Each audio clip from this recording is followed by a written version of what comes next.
Hello everyone, welcome to the latest episode of the Telegraph Rugby Podcast with myself, Ben Coles, joined here by Charlie Morgan. Hiya Charlie. Hi mate. And also Charles Richardson. Hello Charles. Bonjour. Oh, that was very nice. Lots to talk about in this episode after a jam-packed weekend of Test rugby, and we will also be taking a closer look at the attack in the modern game, joined by the former England head coach, Stuart Lancaster. We will check in too with Fiona Tomas out in New Zealand to recap two excellent semi-finals after England's women reached the Rugby World Cup final and scored a belter of a try in the process. We'll also try to answer some of your questions.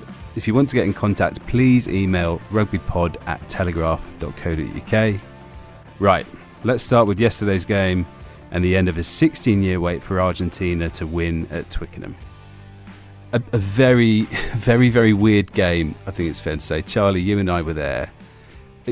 An odd atmosphere, and I think we'll talk about that. But just in terms of takeaways from the game in general, where does this leave England? It was a very confusing performance. Subdued, strange, really odd. And just kind of the most worrying thing is that there are recurring themes. So they used up a lot of energy ahead of the 22, getting into the 22. They had a lot more possession than I think they even anticipated. We spoke before about how I thought that because of a key strength of Argentina has been that breakdown disruption, soaking up pressure and then firing into breakdowns. And it was a perfect day to do that.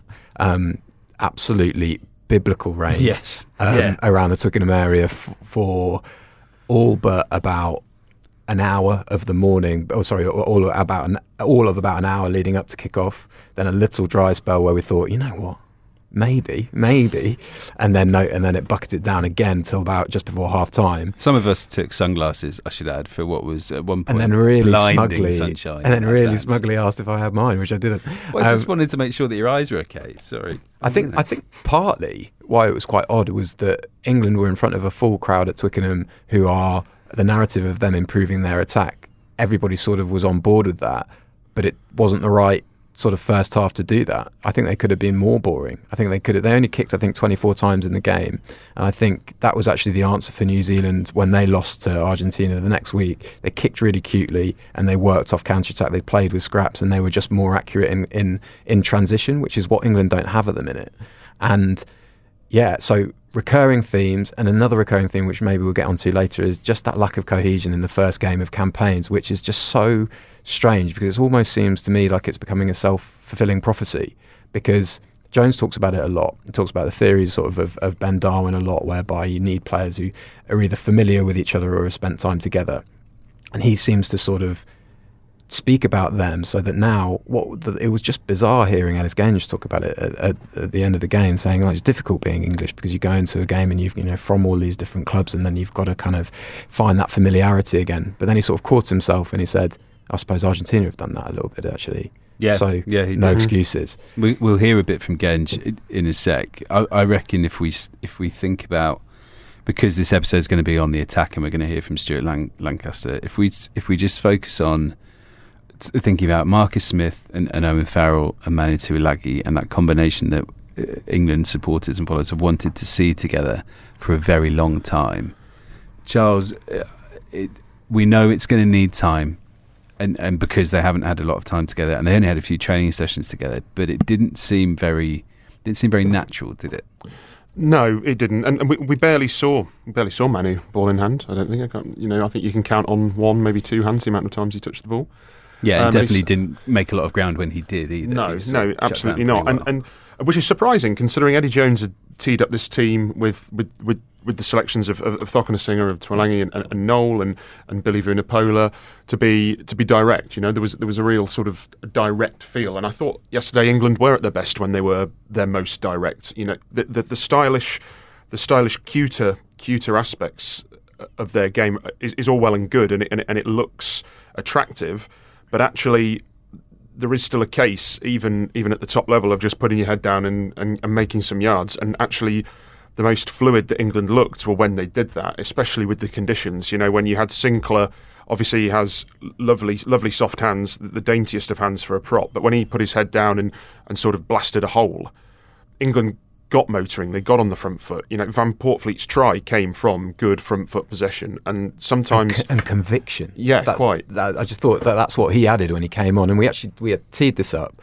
the last week's podcast when all of us kind of picked Jack Van Portfleet to start at 9, didn't we? I think overriding strength of his is utter conviction, and that's what made you just not worried at all about his emergence in Australia as a scrum half, because he just exudes that self-belief. And that, I mean, as far as sporting symbolism goes, Ben Youngs was mixed. He had some good moments kind of watching the tape back, but for Jack Van Portfleet to arrive and then inject that conviction and that pace straight away, and just taking that gap when it's Gonzalez, I think, who just doubles under the ruck, and he just sees that. He's spoken about improving his scanning of rucks before, and he just takes that gap, and it's brilliant. That's what England kind of miss when they get across that 22 is real conviction, and he brought it straight away. Just to go back to Smith-Farrell-Tuilagi, do we think long term this is going to work? And I appreciate it's a very small sample size, and England had a lot of issues yesterday. Can you get Smith and Farrell in that midfield together? I think it's an interesting option to have during a game, and I think yesterday showed enough of that, actually. So really nice strike move, 50 minutes, written down the sort of the brighter spots of what England did in attack. And in the 50th minute, first phase shape, Farrell at first receiver, starts with Thumping on his left and Manu Tuilagi cutting a really hard line on his right with Marcus Smith out the back.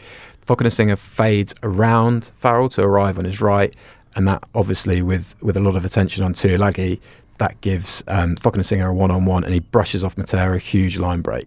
That's one of the sort of the brighter spots. Then, ironically enough, the Pumas kind of regroup, absorb the pressure, and it's from that Santiago Carreras' interception try comes, because England have been pushed so far back from that initially promising start. If you think about Farrell and Smith, so they come into this kind of England side having operated with really balanced backlines in the Premiership. So Marcus Smith has got Esther Hayes, and he's got one of Marchant or Northmore as his centres at Harlequins.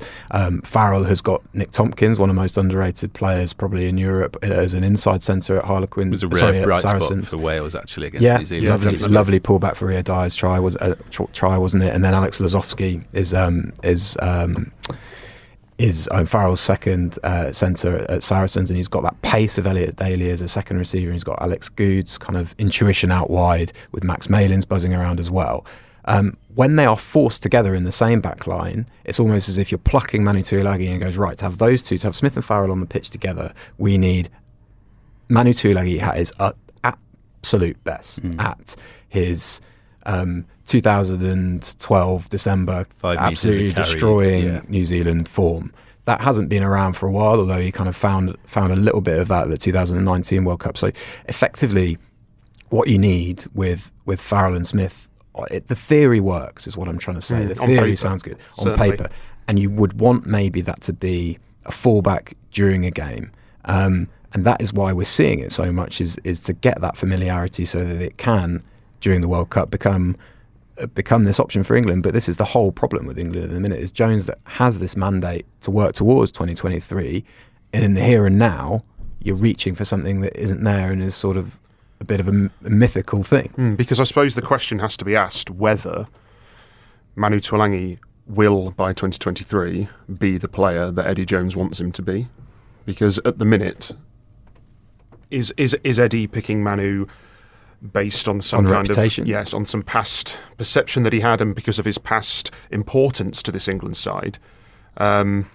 Is he still that player? I mean, that's the key question here, as to whether Smith-Farrell-Tuilagi will work. I think the question is, does Manu still have the same gravitas and ability as he did, as you said, in 2012, and is, because I don't think at club level he has, frankly, this season. It's been quiet for sale. Yeah. Really quiet for sale. It's going to be terrible if, the whole vibe for years has been, if we can just get Manu fit, everything will be fine. And if he is now fit, it's not going to be fine. Then that does make you think, the World Cup is very close, and you've sort of been waiting for this for a while. Because he's been plagued by injuries lots, but whenever he's come back, whenever he's been picked again, he has looked to the manor born. When he's been back at international level, he's looked to the Manu born.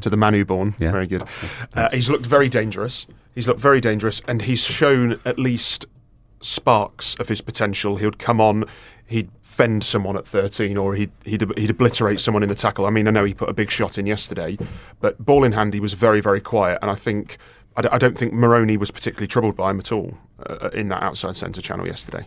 We're going to hear a bit of audio now. I spoke to Ellis Genge in the mix zone after the game and got his take on how where he felt England had sort of gone wrong and lost a grip on a contest in that second half in particular. I think it's more so disappointment of just the individual errors that we made. I think actually in terms of game plan we were almost bang on. Then we just kept feeding them, and they're not the team that they once were. They're going to capitalise on those mistakes. I think that's what we've seen today. Conditions not great in the first half. Do you feel like you got on top of it this Well, weirdly, yeah, the set piece I was really happy with, obviously until the end. 2 penalties went against us. I mean, let's not talk about that too much. Obviously I disagree with, I thought we were dominant, should I say. Sure. Okay. But I don't think that's the be all and end all. You think like one error during a game doesn't necessarily define the team. I think it's like a collaboration of that, like we just kept doing the same things. They'd kick off, we'd be offside, 3 points. We'd score 3 points, they'd score 3 points, they'd score a try, we'd score a try. And at the end you see how tight it was, and then the errors count. But if you don't do the other ones, then you ain't got to worry about them, have you? So I think that's where we were at. It was like a game of table tennis, wasn't it? They score, we score, they score, we score. They touched on the penalty count upstairs. That second half discipline, did you feel like that was sort of getting away from? It's just frustrating, wasn't it? And like we didn't. It's a reflection of leadership, really. We obviously thought we were getting the message across, and we need to work on that, and we'll take that on the chin. So we need to be better in that area. That was Ellis Genge speaking after the game yesterday. One quote that I really want to focus on.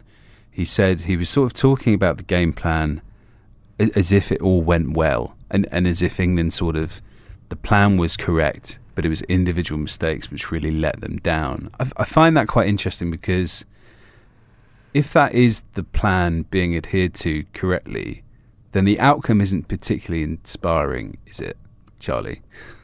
Yeah, tough question. There's some bits of that team performance. There are some bits of that team performance that you can't cater for, I think. So Luke Cowan-Dickey steaming in and an early tackle that gives Buffelli another kick. Carl Sinclair lying all over the ball while Cowan-Dickey competes and giving another 6 points straight away. Alex Cole's dropping a kick-off, unfortunately, gives another 3 points away. My piece from the game was that Argentina are a magnificent side, and they are. I think they're about a 6 out of 10 yesterday, and that's all they had to be. I agree. That's all they had to beat England, which is the kind of galling thing for England supporters. Yeah, it wasn't like when they beat New Zealand earlier this year, where it was literally like everyone beat your best. Wasn't, yeah, it wasn't. And so I get what he's talking about, and I get that. And I actually think that a 10-point win over Argentina, which is what, without a few of those mistakes that could have been, would have been a perfectly acceptable way to start the autumn, notwithstanding some of the really weird errors. It's just that when those errors come in, I think, and almost that quote belies it from Genge, is that almost there's this real, how wedded the players are to this plan, kind of leaves them in a bit of a cul-de-sac in games. Yeah, because the penalty count was, it's 10 penalties. It's 10 all, You'd be delighted with that. Eddie Jones would have bitten your hand off before the game. It just felt way worse than that, didn't it? Because of where England were giving away penalties, and the fact that Buffelli was red hot. And and how avoidable they all were as well. Yeah, exactly. Just the silliness of them. We all, to toot our own trumpet, someone also said Argentina might win last week, so congratulations. Who's that? To me. With the scrum half, we all wanted JVP last week. It has to happen now, doesn't it? Yeah, I thought Youngs was fine yesterday. Occasionally, the passing to touch aside, occasionally good, but England were different, weren't they? Lovely chip that actually set up Singer's try for Smith to chase. Nice awareness and good touch on that. The passing to touch was really poor, because that's actually down on my list as the kind of one of the moments that England showed a bit of intuition off first phase and were quite incisive, and then it kind of Youngs bounces back against the grain, doesn't pick up a forward runner, it goes into touch, looks awful, loses momentum. Argentina actually box kick downfield, Montoya gets a turnover, it's all of a sudden it's 10-9 and England have nothing to show at all for a slightly promising spell. As we all said, we just started Jack Van Poortvliet last week, and it was a weird selection, because actually, even though Van Poortvliet had been on the bench for the last test in Australia, he came on and was a really important part of that win, and I just don't see any glaring. And this sounds crazy, Charles, but in a 21-year-old, it's crazy to say, but he's such a rounded player. He's proactive, he's tough in defence as well. He's a great kicker, and as we say, he's got an eye for a gap, and he's combative, and he's skilled. He's sharp service. Yeah. It felt like he had the shirt, as you alluded to. It really did feel like he had the shirt, and he's him and Ben Youngs, even at club level, are having a really good battle. And you have to say that a full Leicester side, Jack Van Portfleet will probably keep Ben Youngs out of the team, and deservedly so. I mean, we all said that he should start, and that we'd have probably Rafi Quirk on the bench, coming off and exploding at sort of 55, 60 minutes, which says a lot for what we think about sort of Ben Youngs at the minute. An absolutely fantastic player and a fantastic servant for English rugby, but it does seem as if there are two better, younger nines at the minute. England's women are into the World Cup final. Simon Middleton's side saw off Canada 26-19 in Auckland to tee up a clash with hosts New Zealand in the final, the same side who beat them in the final 5 years ago. Let's check in now with Fiona Tomas, who joins us from Auckland. It looked like an amazing kind of atmosphere for the semi-finals. Can you give us a bit of an insight into what it's been like? I think everyone had sort of written off Canada at the start, in terms of, would England just, put 20, 25 points on them, despite it being a semi-final. But my word, did they come out to play. A really stunning sort of long-range try from England in that game.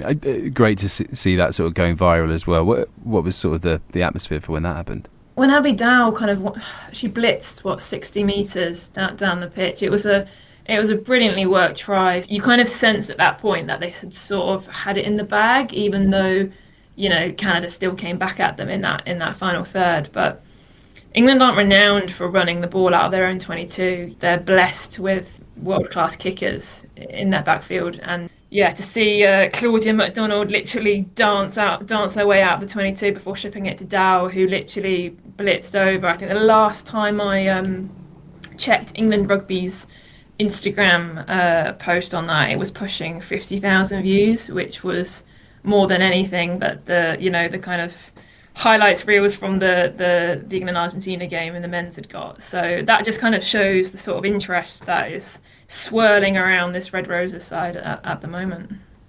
Yeah, absolutely. In terms of how well England have played and how they're sort of building up for the final, do you expect them to change anything in their approach? Would you make any changes to the selection? What kind of injuries are we sort of waiting to hear about as well? So we're still waiting to hear an update on. We think Helena Rowland's going to be out. To be honest, she kind of emerged on crutches after the game, which didn't look good. We're still waiting for another injury update on Hannah Bottoman, who was kind of ruled out from that Canada clash at the very last minute.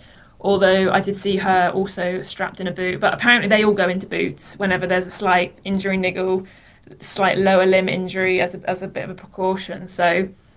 I think it's likely that Ellie Kildunn is obviously going to fill that kind of fullback role now that Rowland is out, which should provide a bit of an interesting dynamic, because I would have started Rowland, frankly, had she been fit. In terms of the final itself, we've sort of got boring England against exciting New Zealand, two very different brands of rugby. And it'll be amazing to see whether England will stick to their sort of structured game, stick to their kind of line out more, which has become their kind of bread and butter of this tournament, or whether New Zealand can really match them at the set piece and really kind of get stuck into them. So yeah, it's going to be so exciting. Can't wait. Fiona, would you make any unforced changes for the final? Just thinking about the impact that Poppy Cleal and Cabella had off the bench, just sort of shaking that up and giving them a bit of energy when they needed it, because Canada had them on the ropes, I thought. It was interesting, wasn't it, to see Simon Middleton take off his captain, Sarah Hunter, and Marley Packer, who have both been really influential in this campaign. I think it was the 52nd minute, when things weren't things weren't going well, frankly. He said afterwards that the reason for taking both of them was because they were tired. I mean, Sarah Hunter is 37; she's not going to be around in 2025 for the next World Cup.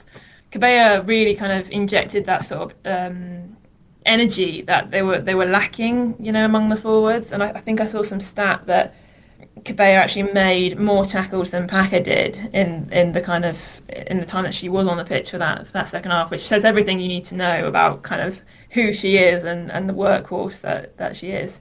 In terms of changing anything for the final, I don't think he's going to make any drastic changes, to be honest. He's going to, he's been pretty consistent without his selection so far, and stick to what I think he's not going to kind of bring any major changes, if you like, for that big one on Saturday night. Will New Zealand look at how Canada attacked, which was ambitious? I thought the ball movement was ambitious. They pushed those passes, got into the wide channels. Will they look at that, and they mix that up with loads of pick and goes through the middle? Will they look at that variety and that ambition from Canada and think that they can match it and sort of and hurt England that way?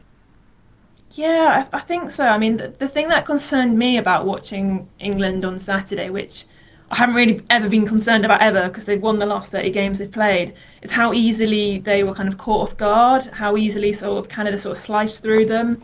They kind of became very tight in places.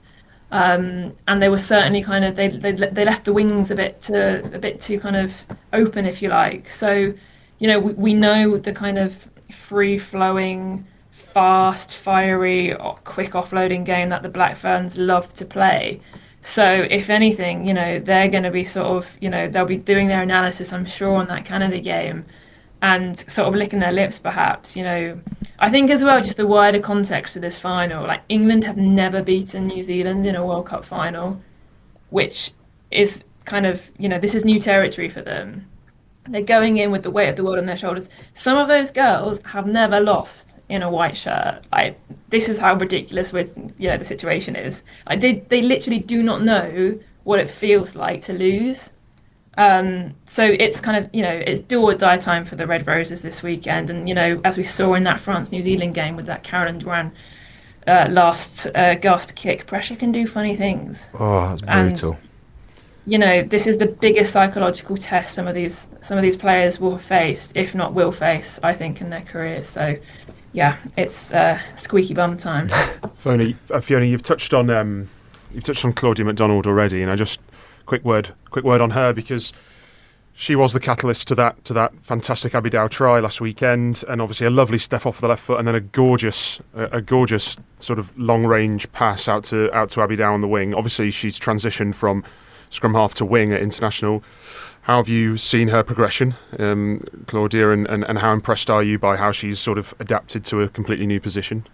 Part of the reason why she made that World Cup squad was because Mids was going to use her as a sort of hybrid scrum half winger.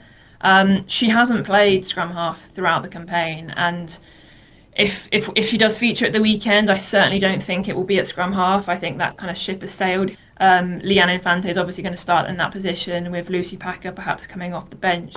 Yeah, she's been extraordinary, and to have that vision that she had to kind of find Dow, her ex-Wasps teammate, to kind of make that try. Obviously Dow got all the praise and the limelight, but yeah, Claudia's been immense to come back from that career-threatening neck injury as well that she did earlier this year.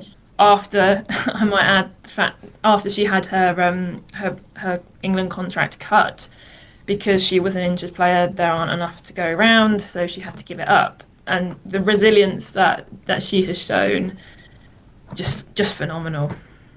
Fiona, just to wrap up, let's get a prediction from you. Will England win it? Okay, so the atmosphere at Eden Park, I think, is going to be absolutely vicious.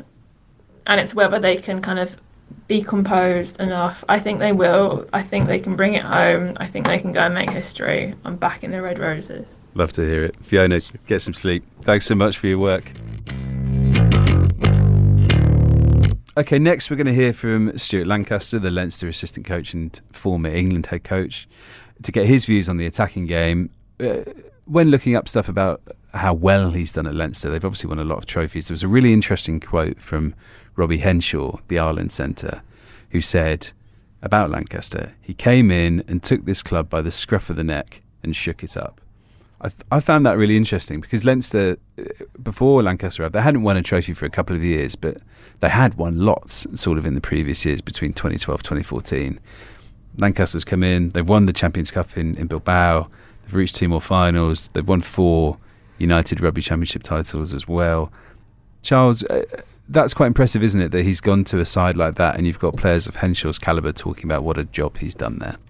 Yeah, I don't think Stuart Lancaster's coaching calibre was ever in doubt. I don't think he was completely deserving of that England role when he got it at the time. But the way, obviously, things happened, he got things wrong on the biggest stage.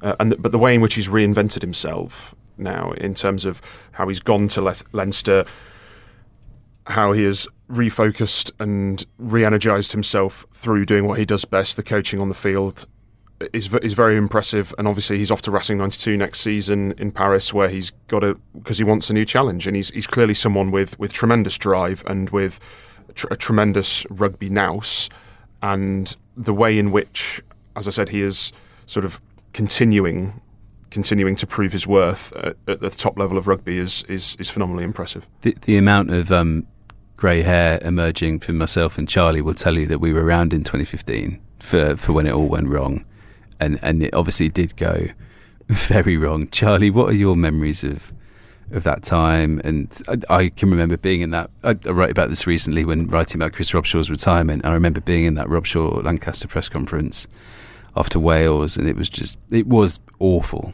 It was just horrendous. I mean, how do you sort of look back on that time now and his time with England? Well, I remember how amazing that atmosphere was for that Wales game. The talk sort of before was how many Wales fans had come over for it. A lot. And it was fairly quiet to the beginning, and then that's just swelled and swelled and swelled, and at the end it was phenomenal. I would say one of the best atmosphere I think I've ever been at or experienced at a game. I would say the way England played, almost trying to cover too many bases, which is maybe a little bit of a warning for them now. They didn't really know who they were, how they were trying to attack, what their best side was. So that's what can happen if you go into the World Cup without an absolutely definitive identity. I think Charles was right then to touch on the hands-on coaching side of it. I think Stuart Lancaster, for whatever reason, maybe got marginalised because the job is just so big. That England head coach role, you're covering so many bases. You're facing the media. I think Stuart Lancaster's on record as we're talking about this. And again, that is a warning for whoever succeeds Eddie Jones, as far as get that structure right. Get really sharp, forward-thinking, progressive coaches in place, and see what happens. Because although they had they didn't get through to silverware last season, Leinster played some fantastic stuff, and Ireland are reaping the benefits of it right now. He's had immense success in Ireland, and now we're going to hear from Stuart Lancaster, the former England head coach, about the art of the attacking game, speaking to Charlie Morgan.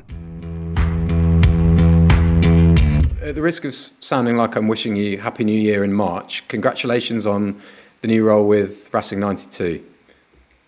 Yeah, difficult decision, right? Really difficult decision to leave Leinster. Such a great time, such an amazing group of players to coach, great country to live in. My 7th season now, and we've had more wins than losses, fortunately, but we still feel there's unfinished business as well. So plenty to do in the short term, definitely at Leinster, but obviously an exciting opportunity to go challenge myself really as a coach in a different country.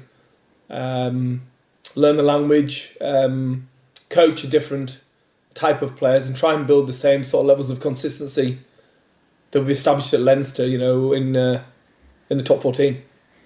Could you tell us a little bit about how that decision came about? Because you've said consistently that you're going to take time to make the decision because you'd enjoyed your time at Leinster so much. You've delved into it a little bit there. Could you elaborate, please?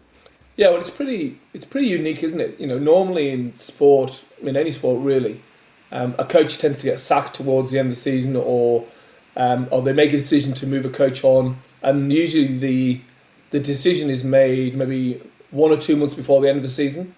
But Racing, and I can't really think of many other examples where this has been done, had decided more than 16 months out from Laurent Traverse to become the president that they want a new head coach for July 23. So very proactively they made that decision. Like Laurent was going to become the president, Jackie Laurent was going to step down, and then they wanted a new head coach for that period. And So I got approached via a French agent who was acting on behalf of Racing, and that's really how it started. So this was probably June, I'd say, June, July. And obviously that then gave me the off-season, in particular, to think about it, go and visit there, go on holiday and take my time over the decision. And ultimately made the decision towards the start of this season just gone. And obviously it came out in the press and told the players, maybe a month ago now. We want this episode to be about attack chiefly. Do you feel that style of play and attack in particular will be one of the things that you're most proud of when you finish up at Leinster? It's a bit of both, really. I mean, I would say if you ask the players when I first came in, I was probably tasked with improving the defence. So the job evolved really into a dual coaching role, both attack and defence. So, again, if you ask the players in the lead up to big games, what do I focus on? It's probably defence. But the thing that's probably hardest to coach is attack. And I think the evolution of our attacking game, our mindset to attack, our mindset to play to space, the detail and the organisation that takes, and the execution and the core skills to be able to do it, is something I'm proud of, definitely, because it's not easy to do. It takes a while to really establish those habits and get the principles and the frameworks in place, and then to layer on the decision making and the execution on top of it. That's a really interesting point you make, the differentiation between coaching defence and coaching attack. What we're seeing now when you think of somebody like Andy Farrell and actually in the Premiership, Les Kiss, are guys that you would maybe think defensive-minded coaches now making a huge impact on the other side of the ball. Can you tell me about when you're coaching both sides of the ball, how you think and how maybe it all comes together? Is that fair to say? Yeah, no, definitely. Because when you are coaching defence, you're constantly thinking of what are the ways that we're getting challenged? How are we getting compromised defensively? Where are we weak? Where are we vulnerable? Where was that try conceded? Why was it conceded? And I think that's both from strike plays, from your lineup, from your scrums and how you set up, but also in the multi-phase situations, in the transitions, in the counter-attacks. So when you are tasked with coaching defence, you then flip it on its head, and then you begin to understand how different defensive systems are set up and how different attacking systems can be used to break them down. Because every defensive system has its own nuances, and every defensive system has its own vulnerabilities, and it forces you, when you're coaching both sides of the ball, to think about it in that way. When you look around the world, as we know you do, what teams do you feel like are really in a groove when it comes to what they're doing in attack? Who's pushing the boundaries, or who's just being so particularly accurate and effective in what they're doing? I'd say obviously the Crusaders would be a big one that I would watch in the Southern Hemisphere. Consistent Super Rugby champions, generally have a very, very good play to space mindset, very good skill set, good at all aspects of attack, whether it's close to the line, whether it's strike plays, whether it's transition turnover. Toulouse obviously would be another who I would watch a lot of because of their capacity to score such amazing tries in broken field rugby, their mindset to keep the ball alive, and the different way in which they narrow up defences as compared to, say, a Leinster would. So I'm trying to merge, those types of influences from the Southern Hemisphere, from the top 14, from rugby league, from my sort of background and learnings from working with Andy, but also being involved at Leeds at the time, back in the day, watching the best rugby league teams. And then internationally, obviously, you'd still watch the top 3 or 4 teams and work out why they're hard to defend. New Zealand, you're watching them against Wales at the weekend, scored 50 points in one particular way. Ireland, obviously, I'd have a lot of knowledge and similarity in the way we do things with Leinster. France, obviously, at their best. Everyone's got points of difference, and it's about taking the best from all those teams. Saracens are playing great rugby at the moment. Exeter have evolved their attack this year. Northampton have been very good. So I watch a lot of the English Premiership as well. And obviously within our league, we're coming up against a South African defence one week, a Scottish defence another week in Edinburgh and Glasgow, Italian defences who are very well organised now, the Welsh, and then obviously going into Europe, you're playing against the English and the French. So we've got Gloucester and Racing this year. So from a coaching perspective, it's a really broad set of challenges that you face in the URC, which is great, really, because it really tests you to keep evolving your attacking philosophy. Is there a Stuart Lancaster master doc of what teams are doing around the world? There is to a point in that, if you came into my team review this morning, you'd have sat and listened to a review of the Saracens game, the Scarlets game from the weekend, but also you'd have seen maybe 5 to 10 clips from other teams that I've seen recently over the weekend to bring my explanation to the players of why Ireland beat South Africa at the weekend, or why Argentina scored that first phase try against England. So there's lots of stuff we look at, and I try and educate the players so that their knowledge of the game is strong, so that when we're faced with challenges ourselves, we can deal with them successfully. Can you elaborate on that first phase try against England? That's pretty slick. Well, you must have seen it before. I'm obviously Michael Cheika's done a great job, but I think people have completely missed the point that Felipe Contepomi's got in there. I spent 4 years working with Felipe at Leinster. He's an outstanding coach, and there's no doubt that Argentina are a serious force to be reckoned with, and Felipe is a big part. But I'm not disputing Michael Cheika's influence, clearly, but in terms of what Felipe is doing in that organisation, Juan Fernandez lobby defensively, that's a very, very strong coaching team now. And I've seen that play before.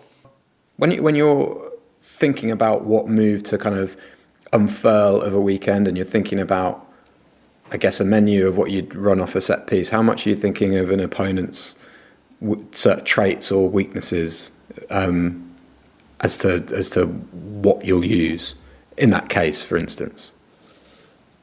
Yeah, so in any coaching team, you've got people who've got different roles and responsibilities. So my role is not necessarily on the strike plays. So Andrew Goodman, again, we talk about the diversity of information used in a club like Leinster. So Felipe's come, obviously, 4 years. Robin McBride's come in from Wales, working with Gats for 14 years. You've got Sean O'Brien's just come back from London Irish.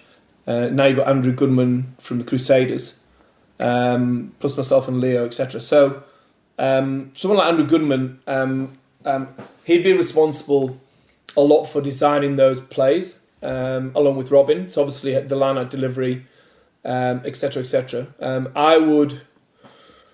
My sort of influence would be on where I think we can exploit a team because of their defensive setup.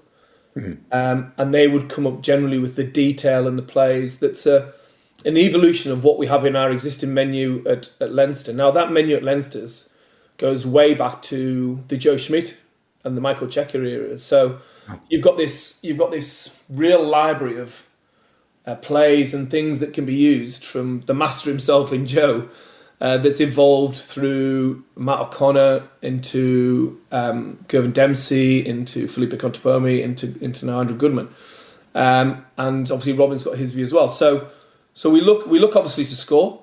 The philosophy would be to score, and whether that's around the front of a line out, or on the tail of a line out, whether it's to play 2 phases and get them on an edge, whether to play an 11 player, so hit the middle and come back to attack around the ruck, or secondly, to put us in good shape across the field so we can build then our unstructured attack on the back of the strike play. So my sort of remit within Leinster is to develop that part of our game, the multi-phase attack, the unstructured attack, so we look cohesive. We can use our width and our depth and our timing and our running lines to challenge defences, to create one-on-ones, so we can put, a Robbie Henshaw on a one-on-one, or a Jack Kernan on a one-on-one, or a Caelan Doris on a one-on-one. It's a lot of moving parts. Can we focus on England for a second, and what it seems that they're kind of trying to get those moving parts working together as best they can. What has been your view on what they've been trying to impart? Yeah, no, you can see it. You can certainly see what they're trying to achieve with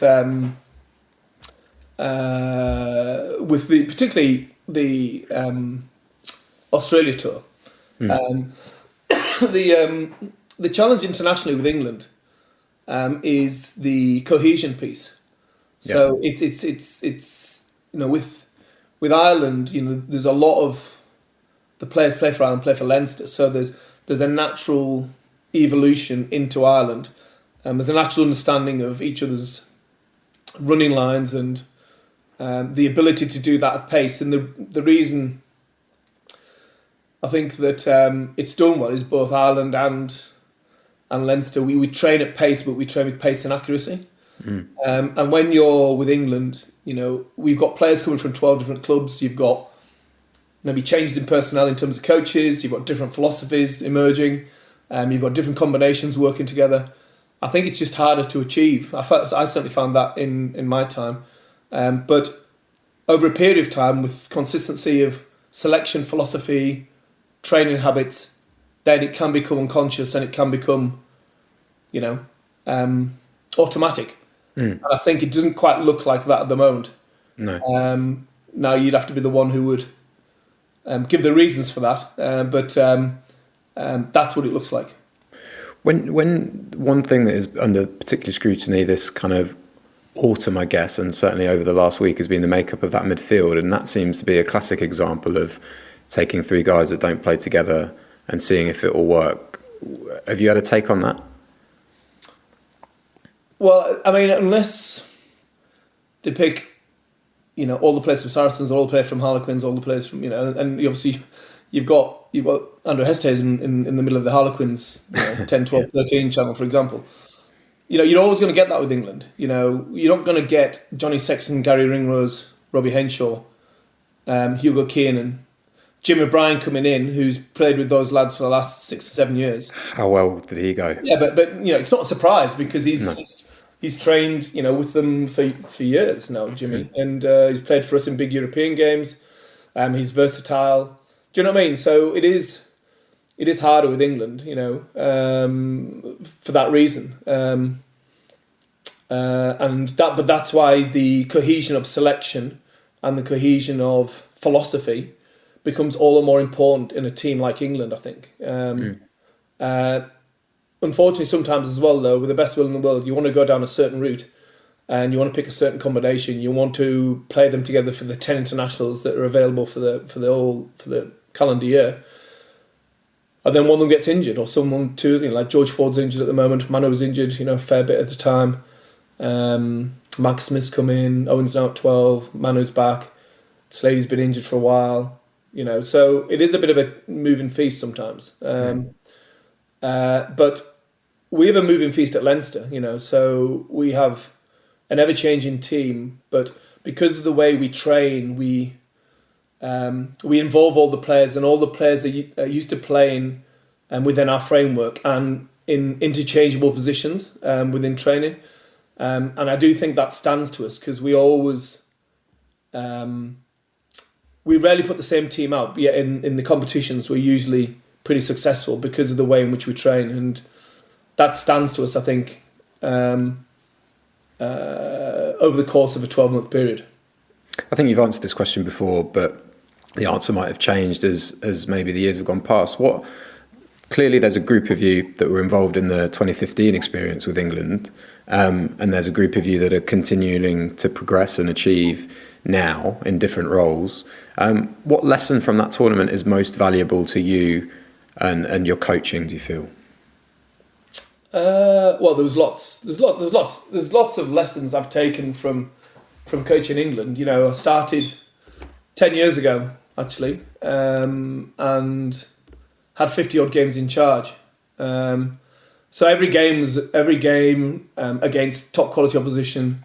Every time you pull in a camp together, every time you're running training sessions, you're learning.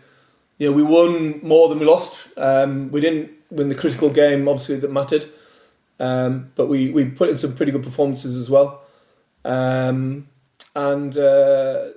there's so much personally I would take. I mean, if you were to wrap it into one thing, and I've probably given the same answer as I was given before, when I finished with England, I had to go away and think about what I really wanted to do next.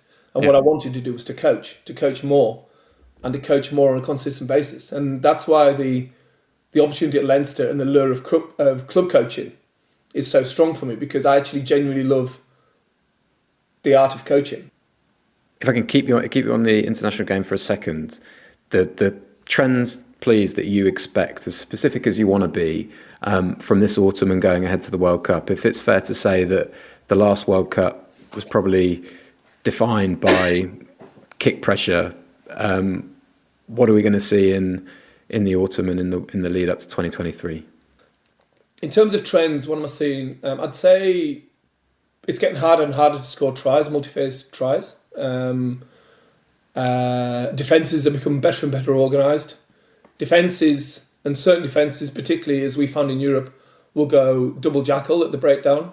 So they'll push the boundaries with the referee, and they'll ask the question consistently to the referee, if you don't penalise me here, then I'm just going to keep going hard on the ball. And it becomes very, very hard to get multi-phase rugby because, there's always the threat of a turnover. But, are those actions legal? Is the tackler out the back of the tackle? Is the assist tackler legal?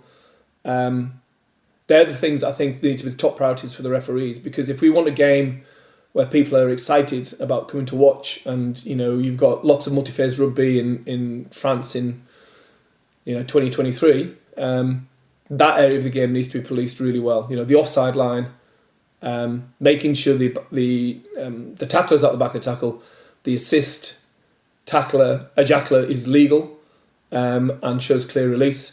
And if that happens, then you'll get quick ball and you'll create opportunities. If it's allowed to drift into more leaning towards a defensive team, then the kicking game is going to become more and more prevalent. And people are saying, like, why is the English Premiership seeing such big score lines? Why is the rugby so exciting? I think the English referees are refereeing this area well, personally. And as a consequence, I think you get in multi-phase rugby, which means defences are finding it hard to get set and reset under pressure, and good attacks are winning over good defences. So I'm hoping that's the way it's going to go. But I do think, even just watching the first block of international games this weekend, I saw shooting defenders coming at pods of 3 forwards to put pressure on. Some teams went 14-1 early, so there's space in the backfield. I think defence coaches, particularly in teams that maybe aren't expected to win, will push the boundaries in this area. So it's up to the attack coaches to stay one step ahead. Now, New Zealand beat Wales a particular way at the weekend, generally playing off 9, working them around the corner, narrowing them up defensively, and then beating them on the edges, or just beating them through the middle, really. But Fiji tried a different way against Scotland, and obviously Ireland, South Africa was a proper ding-dong, really, with Ireland trying to break down an unbelievably aggressive up and in defence from South Africa. So that's the beauty of the sport, is that there's so many different ways in which you can defend and ways in which you can attack. It's about finding the right strategy for your team to suit your skill set. Fascinating. Stuart, appreciate your time. Thanks so much. No problem. Right, let's recap the rest of the international action on a very, very busy weekend. Charles, you were in France this weekend. I like that we have a recurring segment where Charles Richardson reviews hotels. Edinburgh, you were not thrilled with. Paris, no. I've got this idea of you on a balcony with a a little espresso, that lovely light show at the Eiffel Tower going on. Was that what it was like? No, it wasn't quite like that, but it was an improvement on Edinburgh, I must say. No, I had a lovely time over there, but fleeting. Whistle stop because I came back early yesterday morning along with Paul Grayson. Paul Grayson was there at the Stade de France on Saturday night, and he was straight to Twickenham on Sunday. I unfortunately timings didn't quite line up, so I had to come to Telegraph Towers and cover the England game from here. But it was a fleeting visit to Paris, but an enjoyable one nonetheless. The game looked spectacular, both in terms of, they know how to put on a show. I think we're going to have a great World Cup, aren't we? I mean, there's going to be no shortage of fireworks and great spectacle. But the game itself was also a cracker. Tell us through that. What did you make of France? They're a little bit rusty, maybe? They were rusty, yeah. I mean, that's a French team who haven't played together since they won the Grand Slam at the Stade de France against England back in March, because they went on tour to Japan and Fabien Galtier rotated and rested a lot of players. But they were rusty. But, there's this thing, isn't there, about the best teams always find a way to win, and a mark of a good side is winning even when they're not playing so well. And France did that quite spectacularly with a phenomenal Damien Penaud solo try at the end. If you haven't managed to catch highlights of that yet, I would very much recommend. But Australia as well also scored what might turn out to be the try of the autumn in the first half with Lalakai Fekete streaking 40 metres away from Romain Ntamak after a 95-metre counter, and it was a dramatic, it was an entertaining game, but the standard struggled a little bit, I thought. But France will get better. Well, they'll need to be, because on Saturday they've got the Springboks in Marseille, so they will have to be. I think it was Morgs on our WhatsApp group who said, I didn't know Tom Wright was that quick. Was that you? Absolutely burned Penaud, didn't he? And then kind of Penaud got his revenge, kind of getting... I wonder whether that kind of puts a little bit of a different slant. If Australia had held on to that win, that would have... We know how tight the kind of test scene is at the minute, and that would have been an amazing result.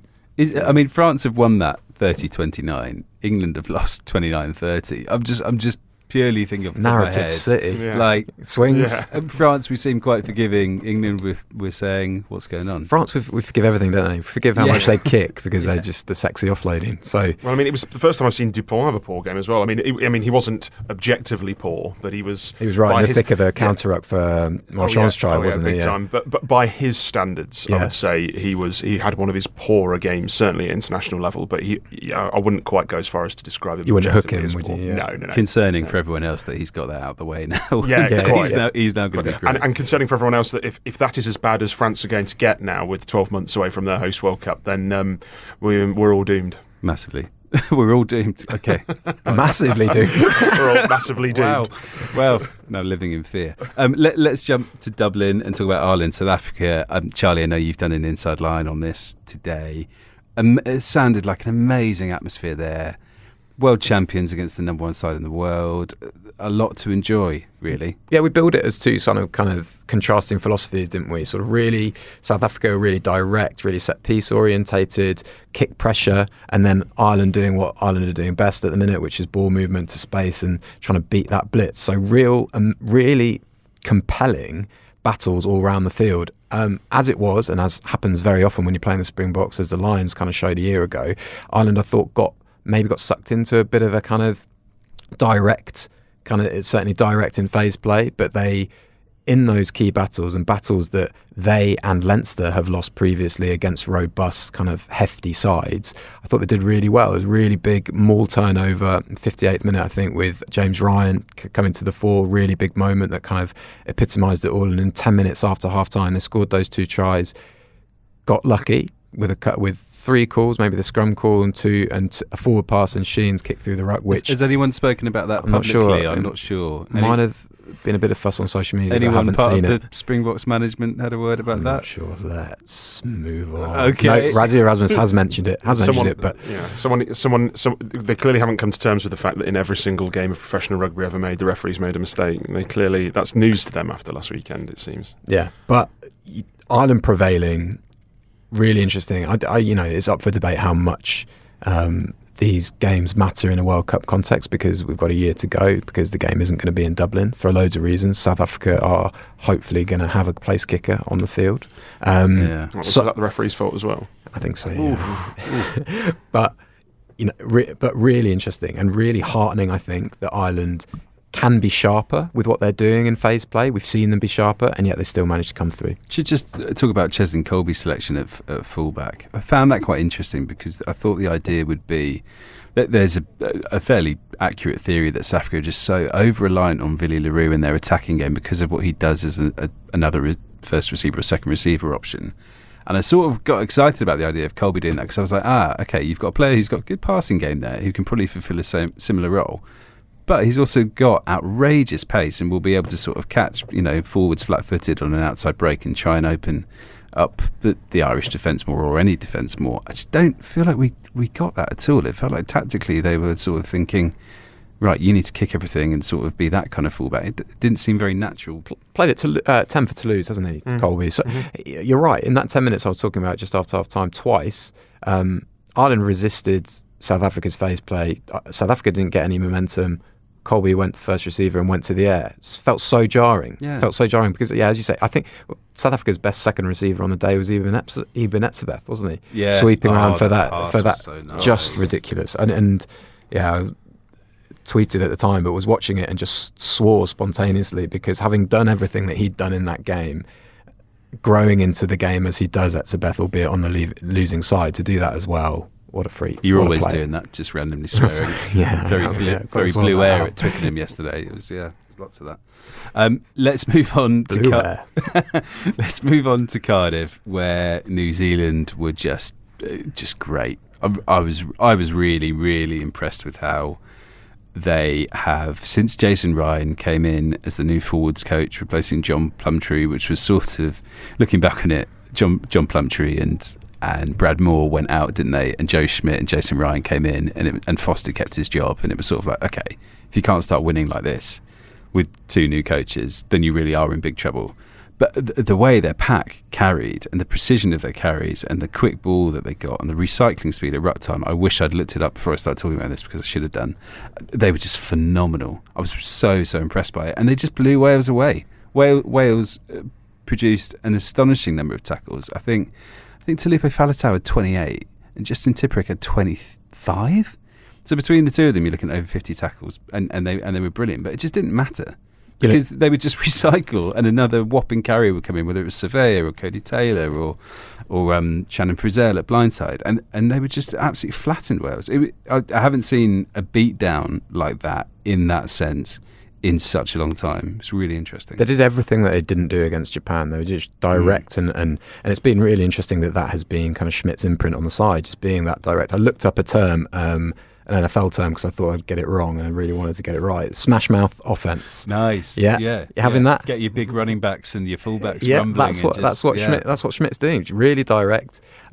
Obviously, they've got the capacity to offload and play those little tips and shift the point of contact, which is what they do so well naturally.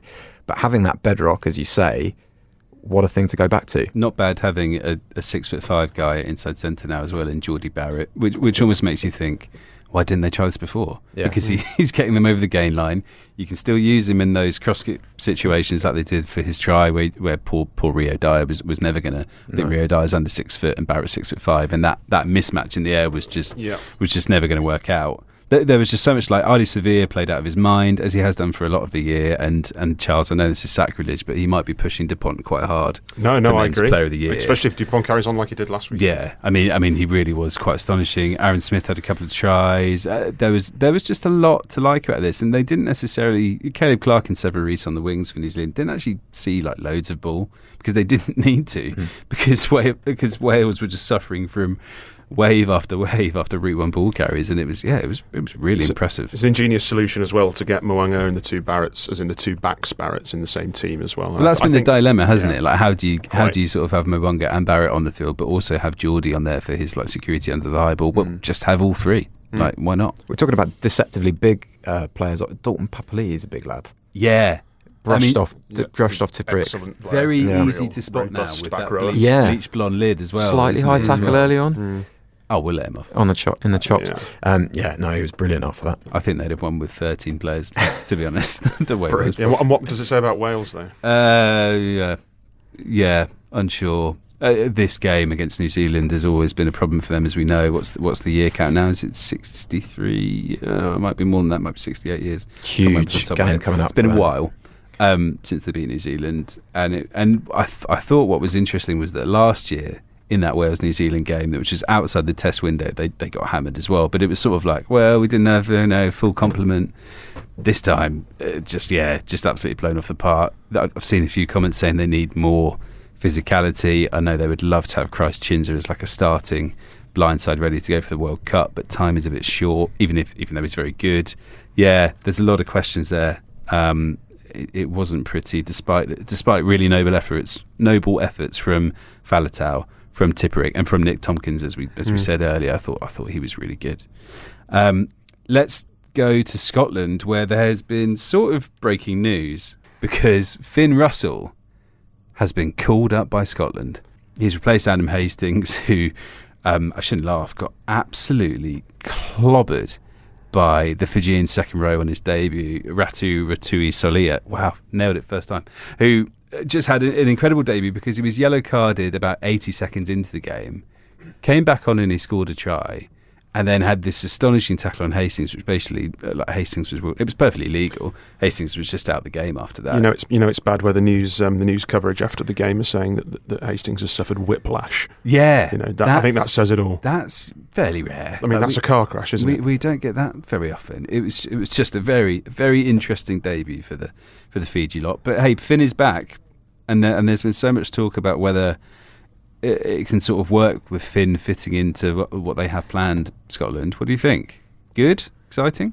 Always exciting. I mean, it's we're the winners, aren't we? We get to watch it because he's just box office, and how he goes about. We spoke earlier on with Ireland about challenging that. That is the pinch point, I think, in Test rugby, is how much variety you have off 9 and narrow, and how well you beat that blitz on the 13 and get your back three away into the 15-metre channels. Finn Russell's peerless at doing that, whether it's kick passing, whether it's fizzing the ball from second receiver or first receiver. He's fantastic. Can't wait to watch him again. Charles, just quickly, do you think Scotland will give the All Blacks a bit of a tougher test than Wales? No. in a word. I mean, I think Russell coming back is a bonus for them, but I mean, he's been built up as this sort of messianic character that he's coming back and he's going to save the day and he's going to spearhead this great Scottish victory over New Zealand. He's been playing well for Racing, right? No, he's been playing very well for Racing, but he's only been playing very well for Racing in the same way that Finn Russell always plays very well for Racing. You know, there's lots of bells and whistles, and he's very skillful, and he's got bucket loads of talent, and there's no denying that. But is he going to just drop in 5-6 days before a test against the All Blacks and mastermind a victory? Make a good movie. It would make a damn good movie. But I mean, the Scottish media have been, incessant and losing their minds over the fact that Russell hasn't been picked for these these tests. Well, now you've got your wish. You've got your wish, guys. So we'll see. Been clear they want him back, hasn't it? Let's wrap up this section by looking ahead to England against Japan. I know we've spoken about what changes we'd make. I just want to get an idea of what to expect from Japan. Obviously, pushed New Zealand close in. I can't remember where they were playing in Japan a couple of weeks ago. They've now had a week off.